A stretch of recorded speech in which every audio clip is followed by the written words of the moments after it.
Hola, peripleros. Otra vez estamos aquí con un nuevo vídeo, esta vez sintaxis.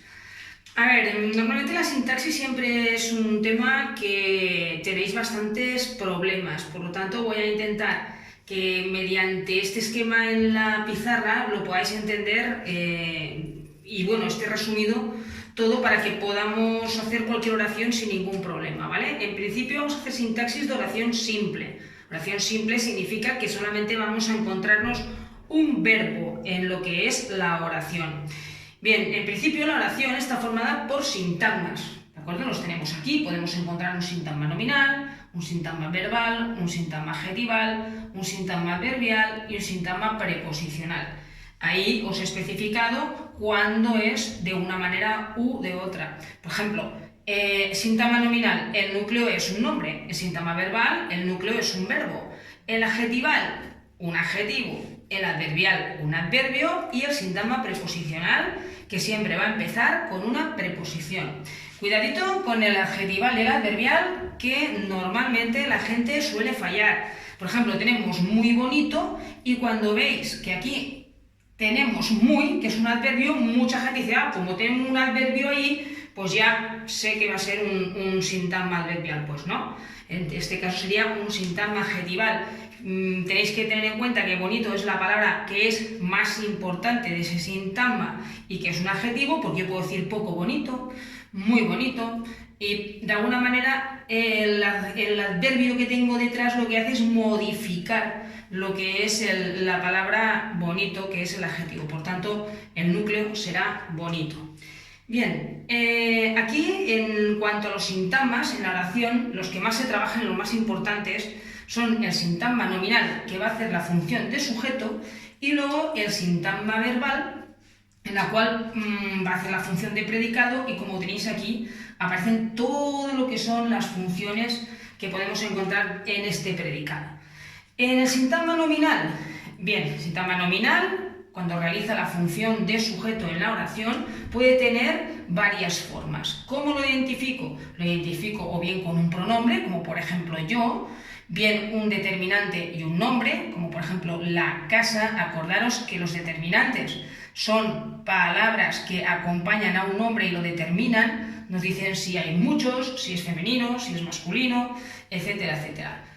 Un nombre o sustantivo, como por ejemplo María, o también podemos encontrar un determinante, un nombre más el complemento del nombre. Por ejemplo, el perro de mi tía. Entonces tendríamos que él es un determinante, perro tendríamos que sería el núcleo, y de mi tía sería un sintagma preposicional que hace la función de complemento del nombre. ¿Y qué significa eso? Que me está dando información del perro, me está diciendo, por ejemplo, en este caso, de quién es. Bien, primero que ya, teniendo en cuenta lo que es una oración está formada por un sujeto, que ya lo hemos dicho que anteriormente el sintagma nominal hará esa función, y un predicado. Tenemos diferentes tipos de sujeto. Puedo tener un sujeto que esté presente en la oración, es decir, yo lo estoy viendo, ¿vale? Sé cuál es. O también podemos encontrar lo que se llama sujeto omitido o elíptico. ¿Qué significa esto? Significa que el sujeto sí que existe, pero yo no lo pongo. Es decir, si yo digo la casa es roja, la casa es un sujeto, ¿bien? Está en la oración.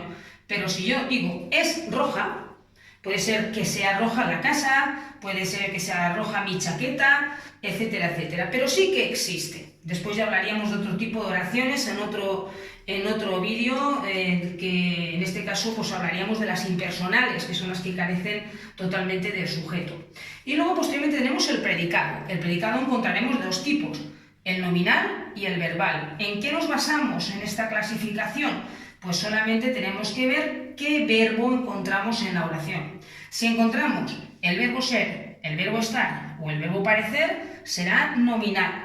Si encontramos el resto de verbos, será verbal. Bien, dentro de lo que es el predicado, tenemos diferentes sintagmas, que hemos visto cuáles son, y dependiendo de cómo yo los pueda sustituir, tendrán una función. Es decir, si yo ese sintagma lo puedo sustituir por lo, la, los, las, encontraremos que es un complemento directo. Si lo puedo sustituir por le o les, un complemento indirecto. Cuando aparece en la oración el verbo ser, estar o parecer que tenemos este predicado nominal, entonces ese sintagma será un atributo. Cuando encontremos un verbo más una preposición, complemento de régimen verbal. Cuidado con esto, el complemento de régimen verbal no es más que un verbo que siempre tiene la necesidad de tener una preposición con él y que realmente lo necesita para formar la oración.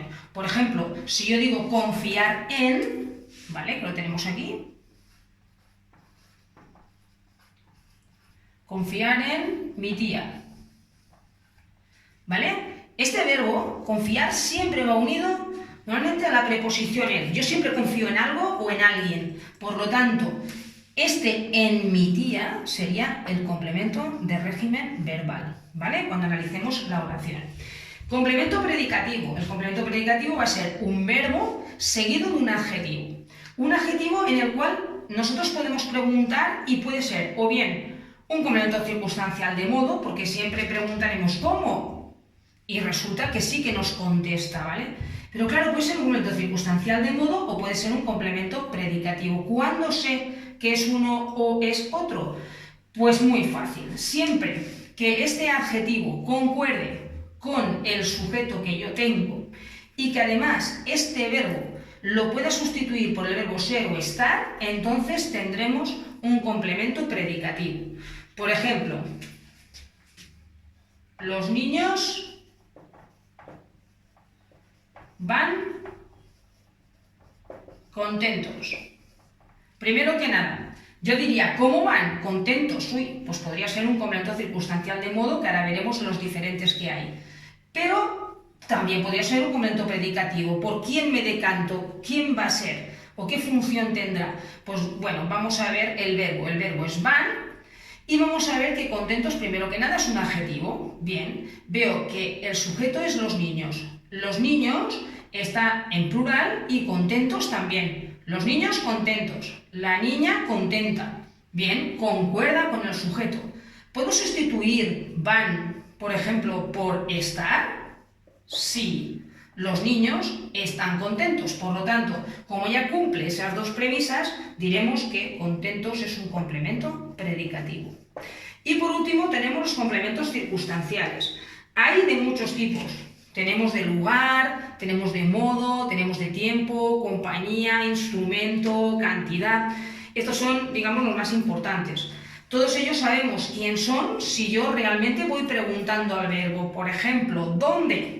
Pues María juega en la calle. ¿Dónde juega María? En la calle. Tendríamos un complemento circunstancial del lugar. De modo, si preguntamos ¿cómo?